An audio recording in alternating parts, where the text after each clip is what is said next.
జై గురుదత్త శ్రీ గురుదత్త అందరికీ నమస్కారం అండి. ఈ వీడియోలో ఈ 2025 సంవత్సరంలో దత్త జయంతి పండుగ ఎప్పుడు వచ్చింది, దత్త జయంతి యొక్క విశిష్టత, ఈ రోజు పూజ ఏ సమయానికి నిర్వహించుకోవాలి అనే విషయాలన్నీ కూడా క్లియర్ గా తెలుసుకుందాం. అందుకని వీడియోని ఎక్కడా కూడా స్కిప్ చేయకుండా చివరి వరకు చూడండి. బ్రహ్మ విష్ణు మహేశ్వరుల కలగలిపిన రూపమే శ్రీ దత్తావతారం. ఒకానొక మార్గశిర పౌర్ణమి రోజున బ్రహ్మ విష్ణు మహేశ్వరులు శ్రీ దత్తాత్రేయుని రూపంగా అవతరించారని పురాణాలు చెప్తున్నాయి.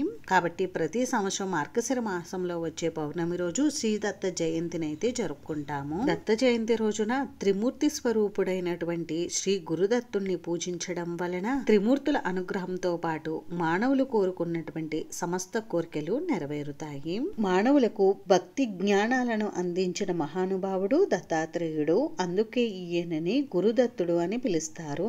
గురుదత్తుని ఆరాధన వలన సుఖ సంతోషాలు కలిగి సకల సమస్యల నుండి ఉపశమనం లభించి భక్తి జ్ఞానాలు వృద్ధి చెందుతాయని అంటారు. త్రిమూర్తులు పసిబిడ్డలుగా మారి అత్రి అనసూయమ్మలకు తమను తాము అర్పించుకున్నారు కాబట్టి ఈ స్వామికి దత్త అనే పేరు వచ్చింది. ఈ స్వామి వారు అత్రి మహర్షి కుమారుడు కాబట్టి ఈ స్వామి వారికి ఆత్రేయ అనే పేరు కూడా వచ్చింది. కాబట్టి స్వామి వారిని దత్తాత్రేయుడు అని పిలుస్తాము. ఈ స్వామివారు 3 శిరసులతో షడ్భుజాలలో శంఖం, చక్రం, త్రిశూలం, కమండలం, డమరుకం ఆయుధాలతో ప్రసన్న వదనంతో స్వామివారి పాదాల దగ్గర సునకాల రూపంలో 4 వేదాలు ఇంకా గోమాతతో ఈ స్వామివారు తన కొలిచే భక్తులకు దర్శనమిస్తారు. శ్రీ దత్తాత్రేయుడిని త్రిమూర్తుల స్వరూపంగా ఆది గురుదేవుడుగా భావిస్తారు.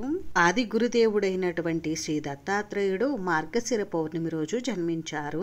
ఈ మార్గశిర పౌర్ణమినే కోరల పూర్ణిమ అని, నరక పూర్ణిమ అని కూడా పిలుస్తూ ఉంటారు. కోరల పూర్ణిమ యమధర్మరాజుకు ఎంతో ప్రీతికరమైన రోజు. ఈ కోరల పౌర్ణమి రోజున ప్రత్యేకంగా కుడుములు కొరికి కుక్కలకు ఆహారంగా వేస్తారు. ఇలా కొన్ని ప్రాంతాల్లో ఆచారంగా వస్తుంది. సునకం కాలభైరవుని వాహనం కనుక కాలభైరవ స్వామి వారి అనుగ్రహం కూడా కలుగుతుందని ఒక నమ్మకం కూడా ఉంది. అందుకే ఈ మార్గశిర పౌర్ణమిని కోరల పూర్ణిమ అని, కుక్కల పండుగ అని కూడా పిలుస్తూ ఉంటారు.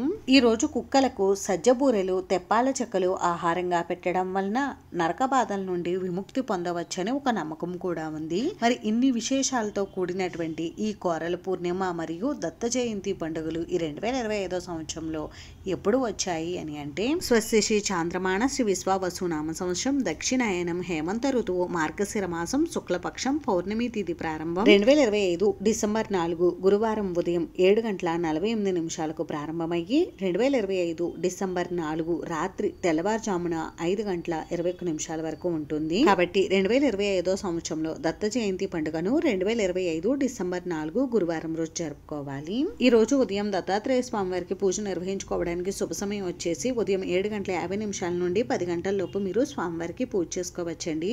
ఒకవేళ మీకు ఈ సమయంలో కుదరకపోతే ఉదయం 10:46 నుండి 12 గంటల లోపు స్వామివారికి పూజ చేసుకోవచ్చు. ఉదయం పూజ చేసుకోవడం కుదరలేని వారు సాయంత్రం కూడా స్వామివారికి పూజ చేసుకోవచ్చండి. సాయంత్రం 5:45 నుండి 7:30 లోపు మీరు ఎప్పుడైనా స్వామివారికి పూజ చేసుకోవచ్చు. ఈ రోజు స్వామివారికి పూజ చేసేటప్పుడు ఆవు నెయ్యితో దీపారాధన చేసి నానబెట్టినటువంటి శనగలను స్వామివారికి నైవేద్యంగా సమర్పించాలి. అలాగే నానబెట్టినటువంటి శనగలతో శనగల మాల తయారు చేసి స్వామివారికి సమర్పించవచ్చు. దత్త పాదుకలకు కూడా పూజ నిర్వహించుకోవచ్చండి. దత్త జయంతి రోజు దత్తాత్రేయ స్వామి వారిని పూజించడం వలన జాతకంలో గురుగ్రహ దోషాలు తొలగి గురుబలం పెరుగుతుంది. గురుబలం పెరగడం వలన సకల శుభాలు కలుగుతాయి. అంతేనండి, చూసారు కదా. ఈ వీడియో మీకు నచ్చితే ప్లీజ్ లైక్ చేసి, షేర్ చేసి, సబ్స్క్రైబ్ చేసుకోండి. Thanks for watching.